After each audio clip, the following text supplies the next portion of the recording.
مرکزی زیر انتظام جموں کشمیر میں کورونا وائرس کے بڑھتے معاملات پر بریک لگانے کے لیے انتظامیہ کی جانب سے ہفتے کو کورونا کرفیو کو مزید 31 مئی تک بڑھا دیا گیا ہے۔ محکمہ اطلاعات و تعلقات عامہ کی جانب سے ٹویٹر پر جاری کیے گئے حکم نامے میں بتایا گیا ہے کہ کرفیو سختی سے نافذ العمل رہے گا، تاہم ضروری خدمات کو جاری رکھنے کی اجازت ہوگی۔ جموں کشمیر میں 10 مئی کو کووڈ کے بڑھتے کیسز کے بعد مکمل طور پر لاک ڈاؤن کا اعلان کیا گیا تھا۔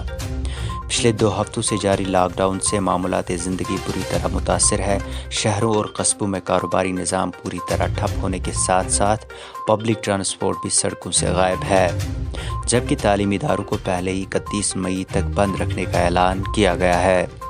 جموں کشمیر میں پچھلے 24 گھنٹوں میں 3400 سے زائد کورونا وائرس کے نئے مثبت کیسز درج ہوئے ہیں، جن میں سے جموں خطے میں 1251 اور کشمیر میں 2150 کیسز درج ہوئے ہیں۔ اسی طرح سے جموں سے 30 اور کشمیر سے 18 افراد اس وائرس سے اپنی جان بھی اور کشمیر سے 18 مریضوں نے اس وائرس سے اپنی جانیں بھی گنوا دی ہیں۔ اس وقت جموں کشمیر میں مثبت کیس کی تعداد 50,000 کے قریب ہے، جبکہ 2,10,000 سے زائد افراد اس وائرس سے صحت یاب بھی ہوئے ہیں۔